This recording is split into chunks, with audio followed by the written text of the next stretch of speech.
I can see some people saying like, "Oh, dude, that's weird. That's weird stuff. Like, what you doing?" Right. You know. Right. And I'm, no, it's like kind of just what I've grown up with, and I kind of do what I got to do to help my family and my family business, because that's still kind of what supports home life around here.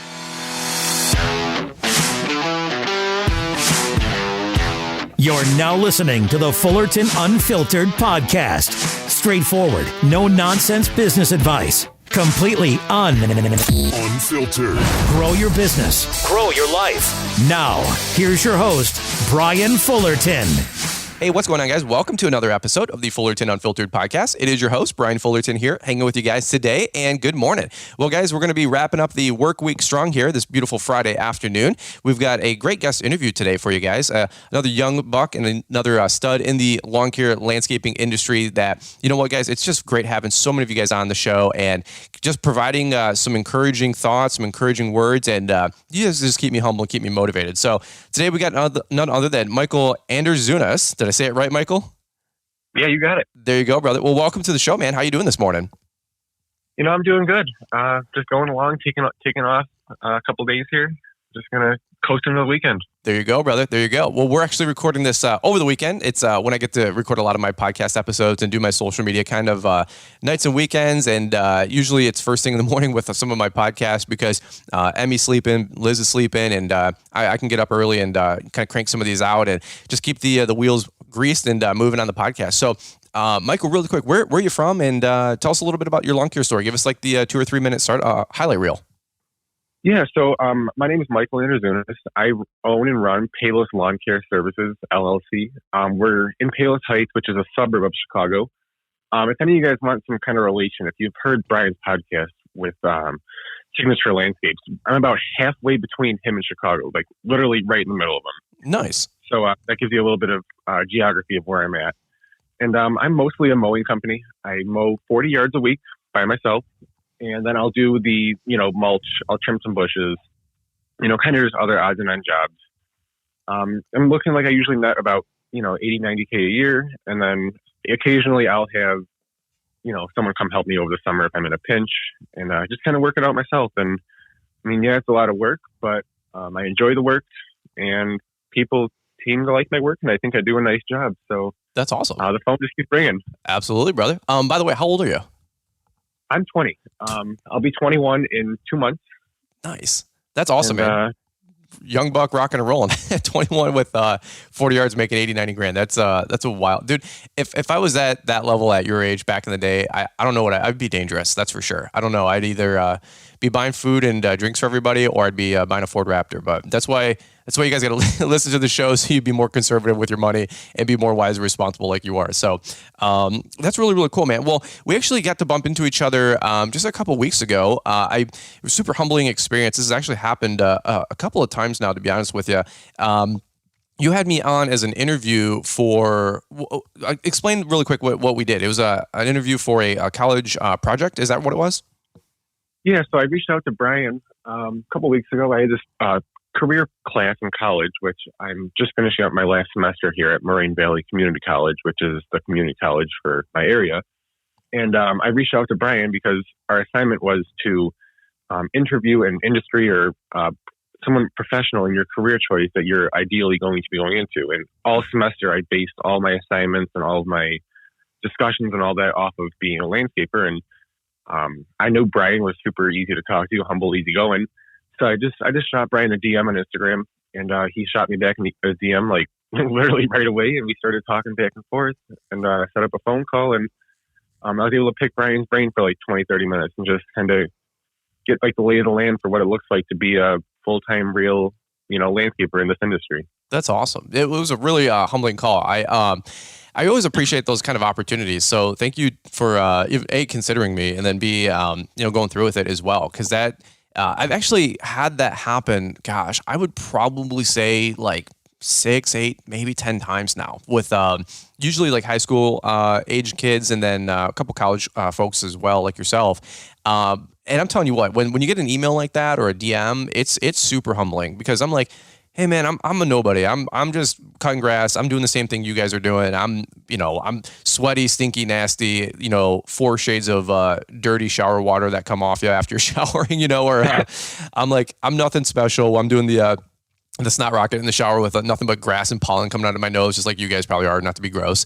But it was a really cool, humbling experience because the questions that you asked were really, they were really articulate. They were very intelligent. I know some of them were yours, some of them were from the class and the professor and the project you were working on. So I just say right back at you, brother. Thank you so much for even considering me and letting me, be part of your grade, your work assignment, your project at college. That's really, really cool.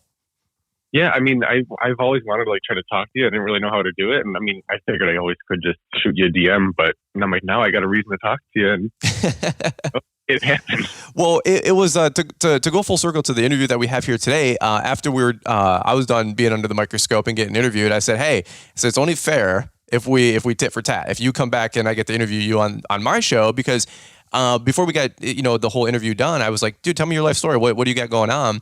And so you were already explaining a bunch of it on the phone, and I said, Michael, you have a really, really good story. I said, I'd be honored to have you on as a guest on the show, because I think you had said hey, how do you pick your guests or how do you get people on the show? And I said, usually, there's some exchange from Instagram or emails or whatever. And I try to vet some folks. I want to make sure people are on the level, they're legit, they're doing things more right. It doesn't mean you have to be perfect by any means. But you were telling me just some of the stats, and I'm like, hey man, I love getting young guys on the show. I'm 35. I'm an old fart to a lot of folks listening in. All of you guys that are 16, 18, 25, you guys are doing 100, 200, 300 grand a year. It's you and a couple buddies. And some of you guys are already buying your first zero turns and skid steers at 17, 18, 19 years old. It's super encouraging. So it keeps me humble, keeps me motivated as well. Cause I'm like, hey, I want to stay relevant. I want to be, rocking with the guys and kicking butt too. So Michael, let me go full circle to you. You're 20 years old now. So how long have you been in business, whether, a DBA or an LLC, but then how long have you also been in the industry? What's your startup story? How did you get started cutting grass and doing landscaping? All right. So yeah, LLC, I have had my LLC for about 2 years now, but I've been cutting grass in my neighborhood, since I was I think I was 13, okay, maybe 14. That would be just taking my dad's lawnmower, going down the street, doing my neighbors, and he'd give me $20. And when you're 13 years old, it's like, holy cow, $20, that's a lot of money. I can go to McDonald's 3 times for this money. Right. But then that just started forming into something, and actually, my very first customer that I had, I'm a Boy Scout. Well, I was a Boy Scout. I'm an Eagle Scout. And my scout leader had a very close friend of his who was a retired leader. And he said, hey, I'm looking for a kid to cut my grass on the other side of town. So he goes, I got all the mowers. I got the mower, weed whacker, blower, that kind of thing. Just have him ride his bike over and, I'll get him started. I'll pay him $25. I asked my mom and dad. They're like, yeah, go for it. And that was my first customer. And after that, I bought my own little weed whacker from Menards, a $75 Remington curve shaft, piece of garbage weed whacker. Sure. Because I was tired of pulling his around with the extension cord, Oh, okay. Yep. I've been there. So yeah. And that's how I started. And that was my first actual purchase that I got. And then I bought a little Toro leaf blower, a little electric one that I bought in, I think Ace Hardware or something, for $50. Mm-hmm. And, before I knew it, I picked up a little lawnmower at a garage sale for $100, and I was doing 2 or 3 yards on the weekends, making $60-$70, and then, it just snowballed. When did you see this as a business? When did the gears turn or the light bulb go off? Right? I don't know if I ever really remember this documented aha moment where I'm like, dude, I can make some money with this. But I just somehow a couple years later, I'm like, I've got 20 lawns. I'm 15. I have no idea what I'm doing, but I'm making $400 a week. Did you have an aha moment or this idea, I'm going to make this a business? Right. Yeah. I mean, I worked part-time jobs through high school. So I kind of did this on the side, just a couple hours a week. Wasn't a big deal. Sure. And so what I would say the real time when I realized that this could be something was 2018, maybe 2019. Okay. 2018, I was in my junior year. I think I had maybe 6 lawns I was doing, and I had a car then, and a little SUV I was loading my stuff into. And it just got me around town just to do a few yards. And I think that's when I realized, like, hey, I can make something of this. And then the next year, I really went, hardcore on it. I got some more clients in the neighborhood. And then later on that year, I bought my first zero turn, which was a Toro 32-inch time cutter, which, looking back at it, I wish I would have just saved up the extra money to buy a stand on. But, that little mower made me a lot of money for the year and a half I had it, and it saved me a lot of time. So, Right. It's a time cutter, right? Yeah, right. That's a horrible dad joke, by the way. That's awesome, man. Some people right now listening to the show just rolled their eyes. Like I can hear them listening, like literally rolling their eyes. But hey, I'm a new dad. That's what you guys get, right? Like deadpan humor over here. So you're 18, you're in high school. What was it like trying to balance school and it seems like you said, Boy Scouts. I'm not familiar with the whole system there, but probably a lot of commitments. Nights and weekends, doing some different things with the organization and the club. So how did you balance school? Did you play sports? Like how did you do all that at once? Yeah, so don't get me wrong. It was stressful at times. Like I'm not going to say I was like the stellar student because I most certainly was not. I was like a B. I like to say I got straight B's in high school. There you go. So I did all right, and I passed all my classes, did good and all. And then I would work when I first started working. I started working at this pizza place in the area here. I was working like 25 hours, 30 hours a week during the school week even. And wow. the money was great. And it actually kind of helped me start up my gig over here. And so I was doing that. And then the Boy Scouts, it demanded a lot of time.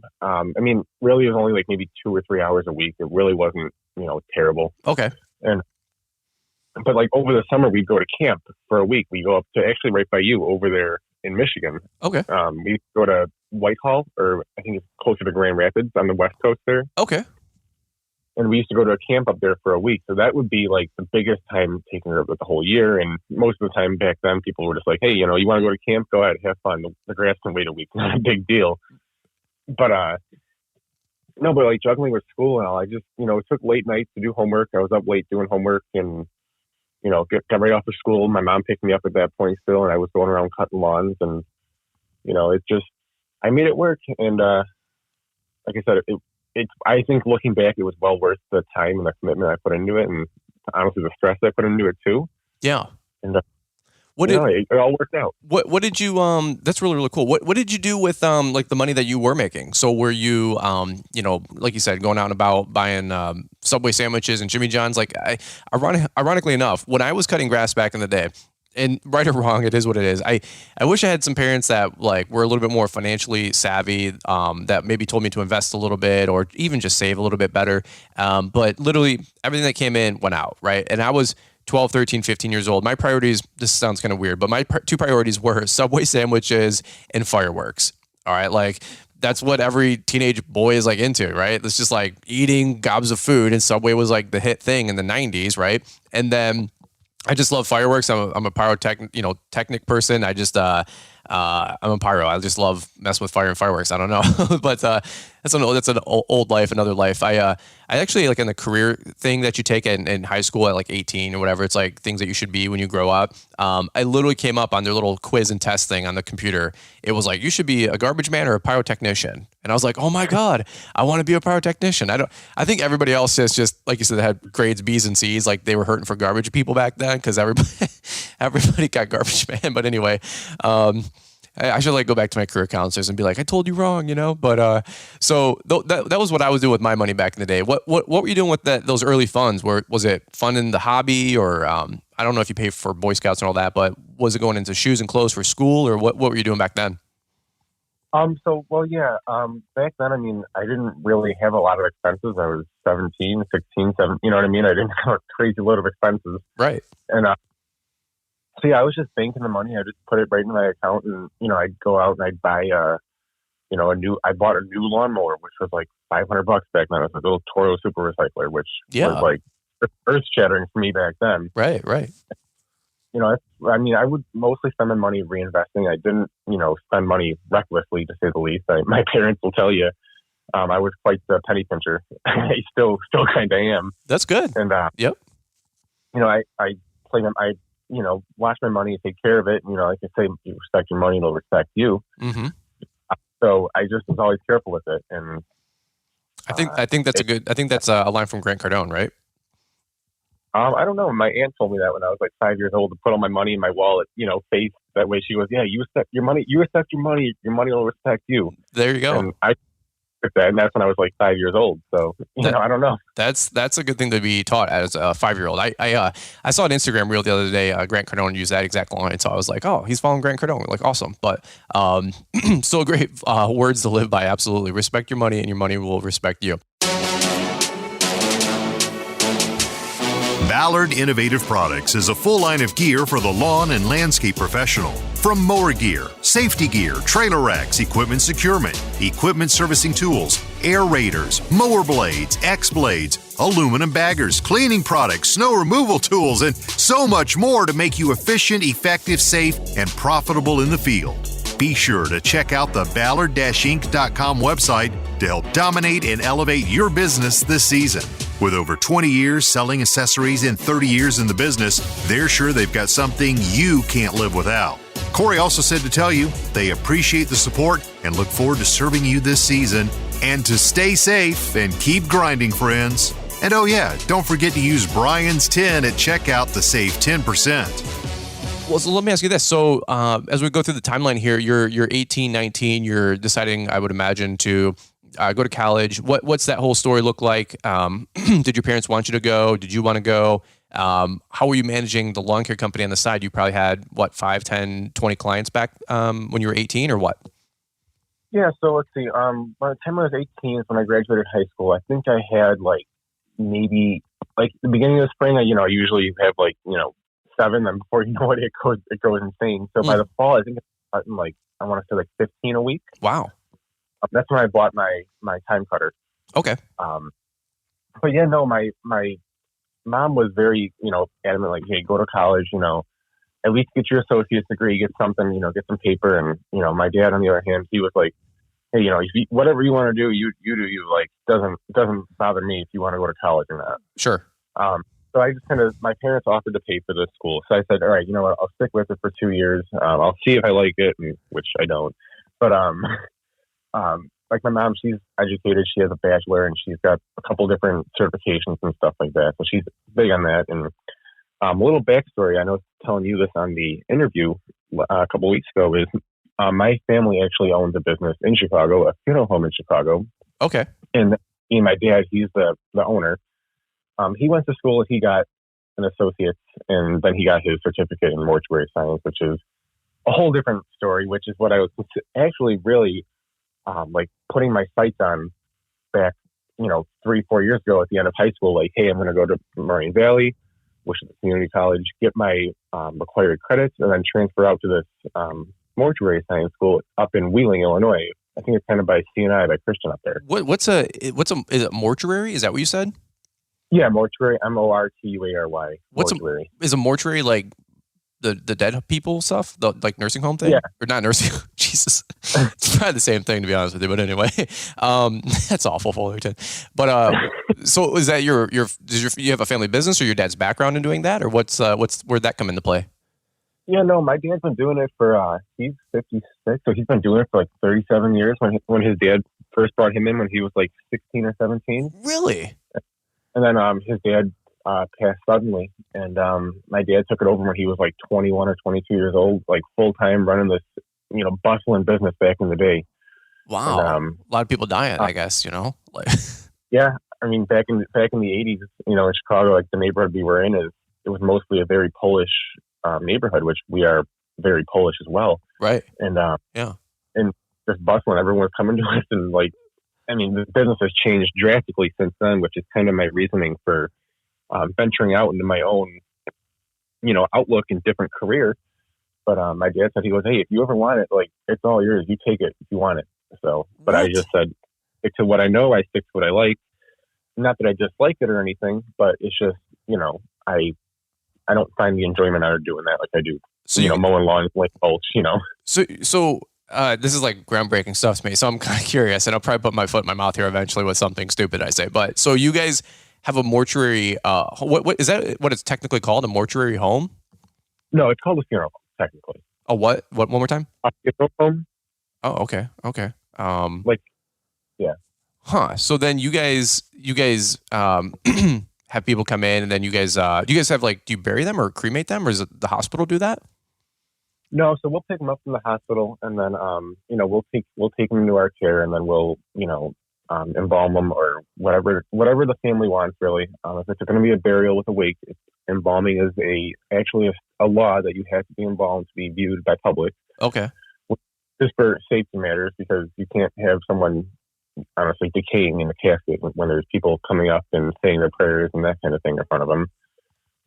So that's a big thing. But recently we've been seeing the trend move towards cremation, because it's more economical, and people around here, they just people have like some kind of stigma against being buried. They just want to have a cremate and then have them scatter their ashes, on a beach somewhere. Yeah. Yeah. So it's a Indian tradition for sure. Yeah. Well, if anybody's ever asking, I've told Liz 100 times, make sure you cremate me, because I said, I want you to cremate me and then sprinkle my ashes all over the biggest lake, river, or ocean that you can find. That way 1 billion fish can eat my 1 billion particles, and that way I'm spread out 1 billion thin, because I don't want to have aliens come back, one day, or like we get so smart in the future where we can like resurrect people. I don't want to come back. So just so when I'm done, I don't want round two. This has been a fun run, but one's good for me on this ride. But I told Liz, I said, if I'm buried and then somebody digs up my bones, or they can find my little dust, I said they can pull my DNA out of that crap, because we can already do that stuff today, right? I said I don't want anybody to like bring me back, and year 40,051, we're only in year 2022. But I said 40,000 years from now, like the way things are going, if we're still around and kicking and we all haven't killed each other, 500 times over, I said, I don't want to come back. I said, so dust me into the ocean. And she's like, you're such a weirdo. And I'm like, yeah. So that's just so if anybody knows. So if Liz and I both go together, somebody put us in an ash can and dust us over the Atlantic on a cruise ship or something. Okay. So it sounds kind of funny and weird at the same time. Quick question for you. So did you work in the family business at all? Like at the same time you were running the lawn care landscaping, or is this just like your dad's company and what he does? Yeah, no. So here's a real twist. I still do. Okay. I do the whole lawn care landscaping, 40, 50, 60 hours a week in the spring, and I go and I help him in the mornings when he has funerals going out. So what? I actually either tomorrow morning from like 8 till probably around 1. I'm going to zip home, grab my trailer, grab my mowers, and go hit my couple apartment complexes I cut. What? So no way. Just everyone says you like Superman. You walk into the bathroom, and before you know it, you're walking out with gruffy looking pants and neon green shirt, and you're ready to go cut some grass. Wow, that's awesome. That's a commitment. What do you do during the day for your dad's funeral home? Well, I help him in the mornings. We have for every morning whenever there's a funeral, I'm there, and I actually drive the hearse in the morning with him, because he has to be. He has to hire Whoa! You drive the hearse? I do. Yeah, it's like driving a truck with a 18-foot trailer behind you. It's not easy to drive, and oh my god, that's kind of cool and crazy at the same time. Like, do you get creeped out by that? This is like this whole podcast. I'm ruining it, dude. I'm sorry. Like, but this is like interesting stuff to me. What is it like driving the hearse? Like, there's a dead person back there, right? Not at all. I mean, all my life, I've been going with my grandma when she was alive. She used to like babysit me when my dad was working there, and we'd run around and play hide and seek and all kinds of like wacky stuff. Just playing around. When you're innocent and young, you don't know any better. You're just like, hey, I'm playing hide and seek with grandma. Right. Do you ever have you ever gotten in a casket and like popped out of it to like scare somebody? No, me and my dad talked so many times about doing that, like having, me being the driver and he'll be in the back in the hearse, and there's a little window back where you can, look through in the back, and they're opening the casket like at red lights and just seeing people just like, oh my god, but we never actually gone through. But dude, I don't know. You're a better human than I am, because I would if I had access to a resource like that, a hearse is a resource, Fullerton. If I didn't freak out the driver, like it was your dad or something one day, just put your hand on his shoulder, like at a red light, and he be? I don't know, man. I mean, I guess it'd probably be really bad to be owner one day and customer the next day. So that'd probably be not the way to go, because you don't want to. No, yeah, it doesn't bother me at all. Like I said, I've driven. We take in shipments from the airports, and I've gone to like O'Hare Airport, which is the airport in the north side of the city. Yeah, go pick a deceased from across the country or even out of the country. Wow. And just by myself, it don't bother me none. Like, I mean, I can see some people saying like, "Oh, dude, that's weird. That's weird stuff. Like, what you doing?" Right. Right. And it's like kind of just what I've grown up with, and I kind of do what I got to do to help my family and my family business, because that's still kind of what supports home life around here. Right. Well, I mean, it's got to be, not to be funny, but it's got to be a recession, pretty sturdy kind of industry or business. I mean, yeah, people might want to do more cremations versus, like you said, wakes and open view casket kind of deals. But at the same point, like, people are still passing away, whether COVID's happening or not, whether a Democrat's in office or Republicans in office. Like, I'm sure it's probably quote unquote steady business, just the nature of life and humanity, right? I mean, you'd be surprised. Everyone seems to think that, but it's really just like, we call it the wave. Like, it'll be super just like gangbusters, like it is like for spring for us. Like, it'll be like, 1 month we'll be doing like 10 to 12, 13 funerals a month, and other months we'll do like 2 or 3. It's just the way it goes. And what? I mean, yeah. Oh yeah, it's a dying business. Everyone's dying to get in there, right? I'm like, not always, What makes the wave come through? Like flu season, or like motorcycle season or something, like, which is awful, but I don't know, like, what, just more accident prone things when we're all moving around. I probably, like, winter's probably a slow time, I guess, right? It's the exact opposite. Winter's like when we pick up the most, like between November and like I'd say February, we just get like just nuts. But like my dad's been doing it for 30-something, 36, 37 years, and he hasn't cracked the code yet on why our waves come in the way they do. Like, one year, like in April, we'll be gangbusters. The next year we'll have 2. It's just there's like literally no pattern. It's just it's funky. That is really weird. I mean, it's nothing like walking the halls of the funeral home and being like, "Man, business is slow this month. I hope somebody passes away." Yeah, morbidly, yeah. That's wild.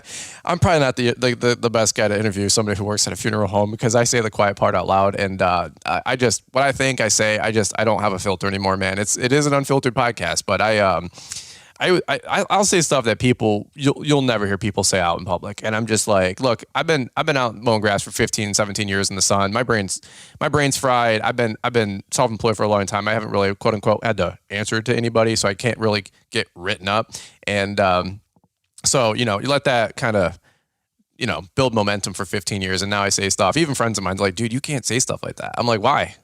Yes, you can. The problem is that this whole country is so politically correct, is that you don't know that you're allowed to say stuff anymore. And your speech has been so squelched, and you've reeled it in more than you would ever imagine, because you just don't know how, that you don't even know that you're already squelched. And people are like, well, you can't say that. I'm like, actually you can, but you're so already conditioned 20 years of just a little bit every single day. They move the mark, and now you can't say certain things, or it's politically unacceptable. And it's just, I just don't believe in that. I just, and so maybe I'm the crazy one. Maybe maybe I'm the one actually speaking still some truth out there, but who knows? But anyway, wait. Yeah. So let me ask you. Like, to go. Go ahead. Sorry, go ahead. No, it's all you. To go full circle. My dad owning the business and being from a small business family, it kind of just like opened my eyes to like, I can be self-employed and do well myself. And because I've seen my dad go through the good months, the bad months, the good days, the bad days, and for any job or industry, there's going to be terrible days and there's going to be really good days. And I kind of just learned that. And like I said, I've seen the way he works, and he takes pride in his work. I sure take pride in my work, and it's just something that I always liked the idea of working for myself, and I modeled that after my dad. Like, cool. Since I was a kid. That's cool. Yeah, that is a really interesting thing, because like you said, even though it's you're a family business, like you said, you're 20 years old now or whatnot, and you have your own thing and going to college, and full schedule, full commitments, a social life, all that other stuff. But it's like, hey, we need somebody to drive somebody, Monday morning. hey, like you get that tap on the shoulder, you go. Like it's a family business, and you're everybody in the family is working the family business, right? You guys that, maybe your uncle has a restaurant. Just out of nowhere, one day you're going to find yourself bussing tables on a Saturday and a Sunday morning brunch. Like it's Mother's Day or just a certain holiday or whatnot that's just always going to be busy, like Easter or something. I just remember every Easter and Mother's Day, like my uncle had a restaurant for 15 years and I would just be, I don't even know how to bus, but it's like, here's a tote, here's an apron, pretend like you know what you're doing and go grab everything that's dirty off of people's tables. And I'm like, all right. And, I don't even know if I got paid, to be honest with you. I probably got paid, chicken tenders and French fries, shift meal, and, I know somebody is out there in the truck or on the mower laughing right now. I'm like, yep, I remember that. Like that's how it works in the family business. But it's also really cool too that you're still able to have that little bit of grace with your lawn and landscape company and that forgiveness. Where if you go mow those apartments 8 to noon, or if you go mow them from, like you said, noon to 4 or 3 p.m. to 7 p.m., like it is kind of an interesting thing. Like as long as you're not really being a nuisance, you can mow a residential property at 8 p.m. at night. Nobody really cares otherwise. Like they're like, oh, he's working late tonight, but maybe that morning you had a family commitment or a life commitment or, maybe you just wanted to sleep in, like for crying out loud. Once in a while, you're allowed to do that. And instead of mowing 8 to 4, you can go out there from 10 to 6. Like man, I'm telling you what, in the spring rush, sometimes there's days like that. But so really quick, we'll kind of button up here in a few minutes, but let's fast forward to where you are today. So you're trying to navigate college. You're growing the company. It sounds like things have exploded the last 12, 18 months. Fast forward from all that conversation we just had with the funeral. By the way, fun conversation. Thanks for kind of weighing all that stuff in. Sorry for being a little bit of a jerk, little bit of a butt, but it's just, you're like, I drive the hearse, and I'm like, that's awesome. That's like crazy. Like so like you said, like driving a truck and trailer is no big deal compared to a hearse, So that's about the same. Yeah. That's how long are those hearse, by the way? They got to be 20 some feet long. Parked next to my truck, like my Silverado, it's about probably 4 feet longer if I were to park inside. Yeah. So then you figure you take a 20-foot Silverado, right? That's probably it's about 20, 24, 23, 24 feet long. Yeah. It's a big vehicle, Do you ever, ironically enough, ever bid on any graveyards or anything like that? And you're like, yeah, we buried somebody over there, like anything like that? Or oh yeah.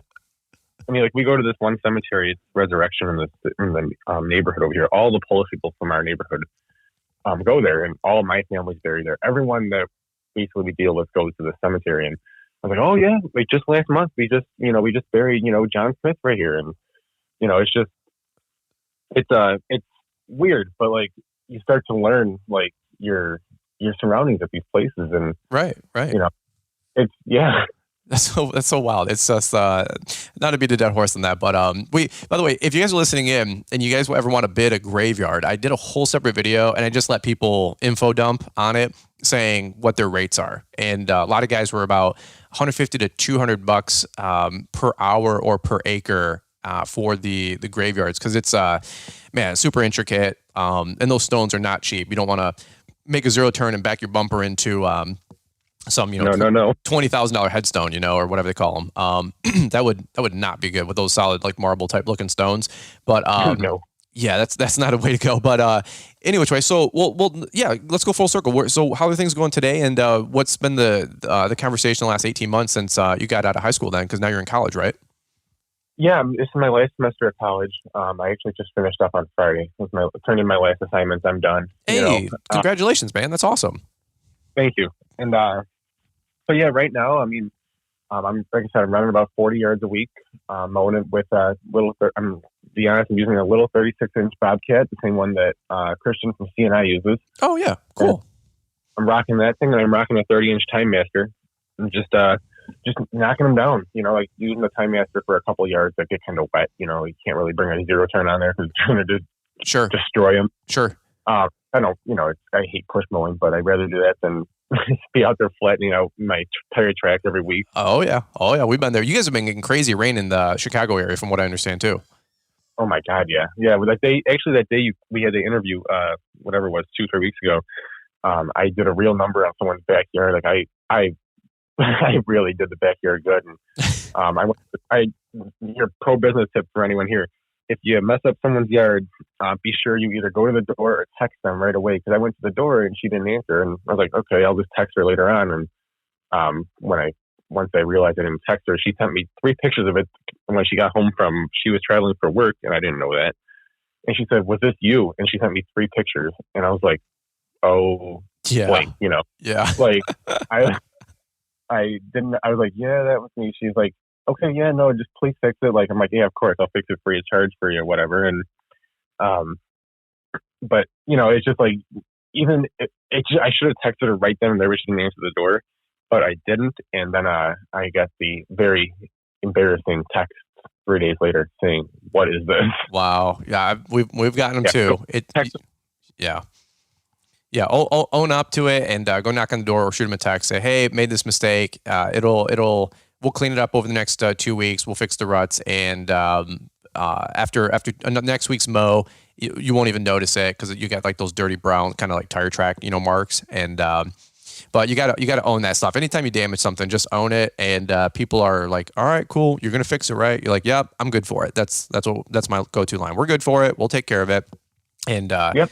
As life goes on. But so where do you see things going over the next year or two? Now that you're out of college, you're probably have like you said 15, 20 plus hours that you're able to pour back into your business and your schedule. Are you going all in with this thing? Are you going to get a couple zero turns and keep this thing growing? Are you building a multi-million-dollar company? No right or wrong answer, but what are you thinking over the next couple years?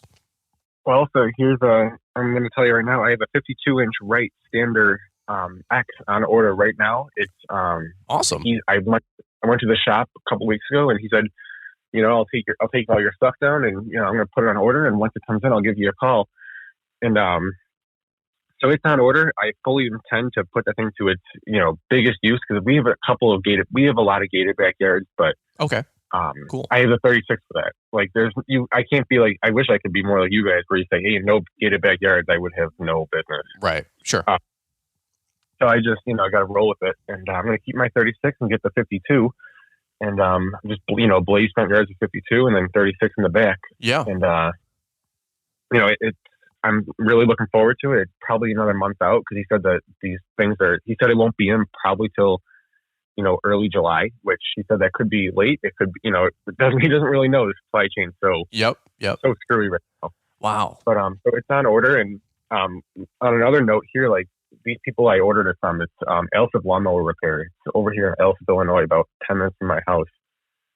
They are awesome. Like, having a good dealer and the good dealer relations is like the best thing you could have when it comes to people in your arsenal. Yep. Because there's places, I know you guys got wine darts out there, and we got the Russos. I'm sure you guys have heard of Russos. Oh yeah. They're a big outfit, and like, don't get me wrong, they're good guys and all, but I like my little hometown shop, Elsip. They sell strictly Wrights, Toros, and like Steel Echo. And they're just little family-owned company. It's the guy, his wife, and his daughter. They all pitch in over there. And I don't have a trailer yet that'll be able to tote that 52-inch around because my little 5x8, I can't slide a 52 into there. Right. So I said, "Hey, man, if I order this from you guys, would it be possible you can deliver it to my driveway? And then, I'll make the payments, obviously. But I have like 20 lawns in my neighborhood alone that I cut. And that, like, 10 of them are on my immediate street. So I said, you know what? Wow. I can just thing down the side streets, blaze through front yards, run home, grab my 36, and just, hit the backyard with it. And like, that's going to be my plan until I, get the new, I think, 7x14 tandem axle trailer, I'm thinking. Yeah. Dude, that's awesome. On that note, too, yeah. And actually, if anyone's listening and they have a hookup or know someone that can, or a company that makes a 7x14, or I'd even be okay with a 6x14 if it came to it, that is short enough to get into a garage door. That is my real bottleneck right now. Trying to find somewhere where I can fit that large of a trailer into a garage door that's only 7 feet or 7.5 feet tall, because I like parking it, and I park it in my garage at home. And we have our county over here, I can't stand them. I can't say anything nice about them. I parked my trailer, and my little 5x8 trailer, nicely kept and everything like that. And I parked it in the driveway one time. Oh yeah. I used to park in the driveway all the time, and we had an inspector roll down the street to look at someone's permit down the street to get their roof redone, and he wrote me a ticket for parking the trailer on the driveway. Really? That's ridiculous. So, coming after the working man. Yeah, no, I'm no kidding. It was neatly kept. I didn't have like crap laying all around it. It was literally just sitting there in the driveway with the block underneath the tire to keep it from rolling. And how much was the ticket? Well, so here's the thing. It wasn't a ticket. It was a warning. It said if you do it again, it's going to be like a $200 ticket. Ah, but way to go, Chicago. Yeah, no. Way to go, Illinois. Yeah, I can't. I trust me. If I could get out of here, I would. Yeah. But I just park in the garage for now, and it's kind of an inconvenience. Because now all of our cars are crammed into the little driveway we got. But, right. Yeah. I just I can't park a trailer outside, and no rental storage lockers have enough room to put like a trailer like that for less than $400 a month, which I can't justify paying that for. No. Just Wow. Maybe reach out to another landscape company or somebody who's got a yard, and maybe they can rent you a space for $50 or $100. But that is frustrating for sure. It's one of those things too where it's in that awkward transition because I was there for a long time keeping stuff at my mom's. I keep my plow there sometimes, and the little HOA or whatever is always like, you can't leave it here. And then you get 8 inches of snow and they're like, hey, can you plow us out? And I'm like, oh, that's convenient. But, it's funny how that works. But, well, you'll figure that out. You'll come to the crossroads and be able to figure something out. But that'll be really cool when you get the right in, by the way. It'll be a great mower and really help you, like I said, be more productive, take things to the next level. So that's really, really cool. Yeah. But yeah, no, like I said, that dealer relations is 100%. You got to have a good relationship with your dealer or your serviceman or whoever the case may be. And I just want to get that rider. I just want to just kind of run through the neighborhood and just crush it for now until I get that new trailer. So if anyone wants to send me a company or that make these trailers, DM me on Instagram, Palos Lawn Care Services. Yeah. Or shoot me an email. I'll plug that at the end too. Palos Lawn Care 01@gmail.com. Shoot me an email if you guys have a company that can do that because I'm itching for it. There you go. What's give me the business name one more time. Spell it out for me though, so we got you. Oh yeah. So the business name is Palos Lawn Care Services. PALOS Lawn Care Services LLC. Palos Lawn Care Services LLC. All right, cool. I'm just writing this down on my notepad as we do this. So that way people can actually reach out to you. We can plug it correctly. So, and then what's the email for it? It's Palos, PALOS, lawncare01@gmail.com. Okay, there you go. Gotcha. Yeah, man, that's awesome. Well, by the way, are you active on Facebook or Instagram? Can people follow you there? So yeah, you can check me out on Instagram. It's Palos Lawn Care Services as well on Instagram. Facebook, I don't have a page for. I just do the Instagram. That's cool. That's cool. Shoot me a DM. And if you're in the area and you say, hey, whatever, just it's network. Say, hey, what's up? I heard you on Brian's podcast. Yeah, absolutely. And then so you're in Taylor Heights, right?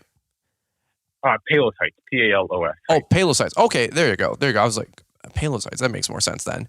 All right, so good deal, man. Well, that's it's funny because we'll listen. You'll have the show go out, and we have a pretty large audience to where it's funny. Like you'll find 3 people are like, dude, I live in Palos Heights. Where are you at? And then it's like, I'm on the north side. Well, I'm on the east side, or I'm on the south side, right? And then you can make friends.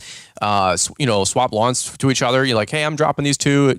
I'm dropping these 2, and you can just trade off and or refer landscape work to each other. And I'm telling you what, man, in our community, like the rich get richer. Like we can help each other grow. So I'm all.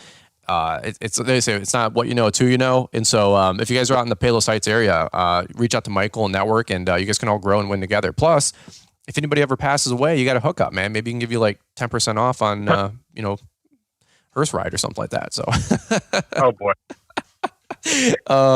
that's funny right there. Oh my God, gotta reach out to him for that one. Yeah, right. I'm trying to secure future business for you guys, man, for those slow months, So, Anyway, well, hey, we'll button it up right here, man, because this is good. It's cool to get your story on the show, and we really appreciate you just getting to hang out. Again, I was just funny, like you got to interview me. I'm like, hey, this is totally free. I love serving, but hey, man, you got a great story. And we were pitching and catching before we wrapped up the interview that you did with me a couple weeks ago. And I said, I'd love to get you on the show, man, and get your story out there. So we'll button up right here. I got to get running myself, but anything you want to leave these guys really quick? But if not, we'll button this thing up, brother.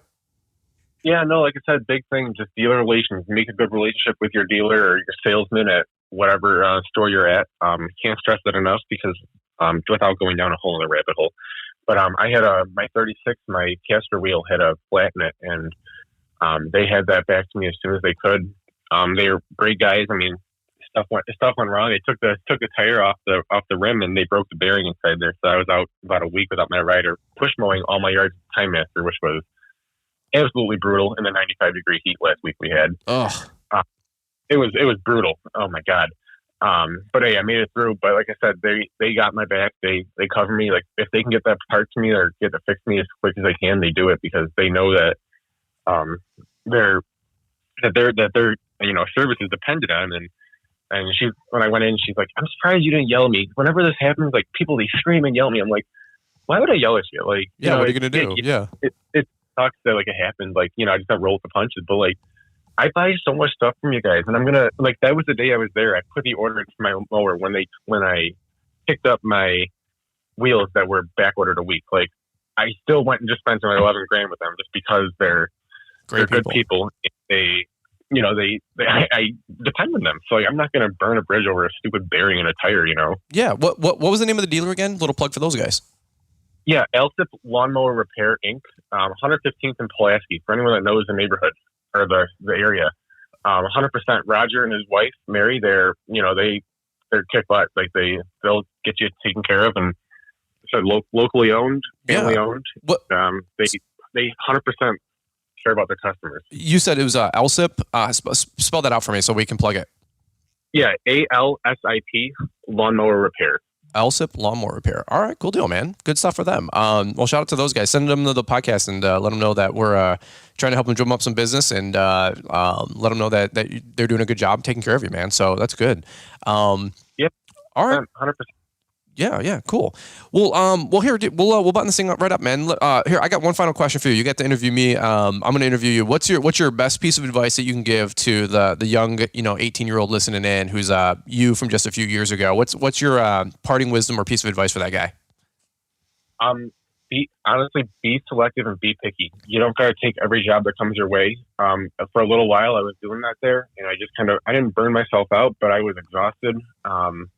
And I found myself hating the work that I was doing. I mean, it doesn't mean I was doing a bad job, but I was just, just drudging through it just to get through it because I needed the money or wanted to make the money. And I couldn't, and I honestly, back then I couldn't say no. Right. That's that big thing. Like right now, I'm not going to say I'm super selective or super picky, but I do say like, hey, I can't do that. Like, or if I do say like, they want a job done that's a larger mulch job or planting job, I say, hey, we're 2 or 3 weeks out. Like it's going to be a bit, and usually they're okay with that. And it just gives me a little bit of time buffer to, catch my breath and, not burn myself out. Like I try not to work weekends, a whole lot. I mean, I understand that Saturday will, it'll come in the busy season. It'll definitely be work on Saturdays, but Sundays I really try to just like chill out, hang out. Yeah. Chill out. And that's something that I would not have done, 3 years ago. I would have been, all right, 7 days a week, got to mow 12 hours a day. Got to do this, got a million things to do. Got to make $400, Right. Yep. And, and in the end of it, not worth burning yourself out over. I've learned that it's just not worth it. The money will always be there. Work will always be there. That's a great tip, man. Like learn to be picky, learn to be choosy, charge a premium for it, and learn to say no. Like that would have saved me 100 different headaches, over my career. If I learned that at 18, 19, 20 years old, like yourself.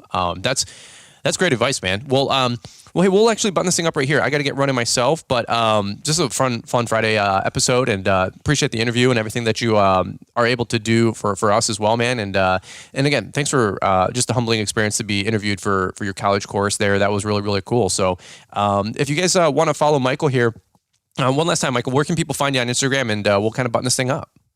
Yeah, so Instagram is Palos Lawn Care Services, LLC, and there are periods in between each word, but if you type it in, it should just pop up. Okay. Like I said, if you want to shoot me an email too, paylosLawnCare01@gmail.com. And just guys, I just ask you to please be respectful and don't just blow my email up, because that is my business email, and I don't need a bunch of junk coming in. Sure. I manage all my bank accounts and all that kind of stuff through there, and try to keep that for like the important stuff. So cool. I mean, if you guys have questions and stuff, I think that's important. Like if you guys want to reach out to me, that's important to me. Yeah. Just don't be like stupid pictures and memes and stuff like that, because ain't got time for that. I just have time in my day to look for that kind of stuff. Oh yeah. Well, it's funny. I get a lot of people sending me, memes and stuff on Instagram, which is fine. I don't mind once or twice, but here's the thing. Everybody thinks they have one funny meme a day. And then I've got 50,000 people that follow that. There's 5,000 active people. So out of the 200 DMs I get a day, literally 40 of them are a funny meme or infographic or something. And I don't mind, when you guys send me one or two, or like one good one, but I have some people that send me 8 a day. And I'm like, dude, one, how do you even get anything done? And then number 2, don't send me 8 a day. Send me 1. Okay. Like I want to laugh and hang out and cut up too. But at the end of the day, some people are sending me like 8 things. And I'm like, dude, are you even working? Like, and then it's like at 11, 2, 7, 5, and 6. And I'm like, get off your phone, go work. But anyway, and then they're like, Fullerton, how do you get so much done? I'm like, I'm not watching the endless, viral clips and viral hog all day. Like, but any which way, yep. Unfollows cheddar. Okay. You don't need to be following cheddar, any which way. So that's what I got. So, all right. Well, Michael, we'll button it up right here, man. We super appreciate you jumping on the show. Thanks for the time. We'll definitely, we'll have you back on the show in the future as well. And, hope to see you at either Equip Expo or LAL or live event this fall. But, man, keep the hammer down. And now that you, are done with college, man, you're off to the races. So, we appreciate the time and, have just a great spring and rest of the summer. Right, brother? Yeah, thank you. Yeah, I plan to be at Equip Expo too. So if anyone wants to come say hey, you might not recognize me right away, but just, whatever, network, shake my hand, say hello. I fully plan to be there. So say hello and say, hey, I heard you on Brian's podcast. I don't expect anyone to remember who I am. I'm a little nobody in a little nobody town. So, no, not at all, man. You're somebody, man. You're helping pour it out there, man. So your story's well documented now, man. But if you guys already know the pitch, but if you guys want to save 50%, use promo code Brian on your Quip ticket, and you guys can still register for that and get that early bird pricing for $10. So, Michael, we got your back, brother. You can use promo code Brian, and we're trying to save you some money there. So rock and roll. But yeah, and again, Brian, thanks to you too for offering me this platform and everything you do for the community, making this podcast like 360 something podcasts later and still going strong. It's something for me to keep some background noise while I'm mowing, doing the deal. Amen to that, bud. Well, we'll rock and roll. Well, we appreciate the time, man, and we'll button up right here. So, guys, thanks again to Michael for joining us on the Fully Unfiltered podcast. Always a good time getting to hear so much more interviews from guys out there in the field. By the way, if you guys have a great story to tell, shoot me a DM, shoot me an email, give me a couple paragraphs on who you are, what you got going on, and we'll try to vet a little bit. It's not like exclusive. So if you guys have a great story to tell and some stuff that you think can add value to the community, let me know and we'll try to get you on the show as well. So, guys, we'll button up right here. Thanks again for listening to this episode of the Fullerton Unfiltered podcast. We'll kick it back over to Marty, Mr. Producer, down in the ATL to button things up. Looking to maximize your production in the field? Ballard Products has over 300 products that can help you get the most out of your efforts every day. Ballard Products. Whether you are looking to get a better cut, keep your gear on your machine, keep your expensive equipment clean and safe, or just get the most out of your machines, Ballard has you covered. Ballard Products. Make sure to use Brian's 10 to save 10% on our complete line of gear. Jump onto our easy-to-use updated website at ballard-inc.com to get your gear ordered today. Keep grinding. Stay safe. And have a great season. Ballard. Thanks for taking the time to listen to the Fullerton Unfiltered podcast with Brian Fullerton. We hope you enjoyed this production. If so, please consider leaving us a 5-star review for the show. While the techniques and ideas presented here are designed to help you grow a more successful and profitable business, no one can guarantee these results for you. We want to emphasize that entrepreneurship is not easy, and the ideas presented here are just the opinions of Brian Fullerton and his respective guests. No one can guarantee success for you.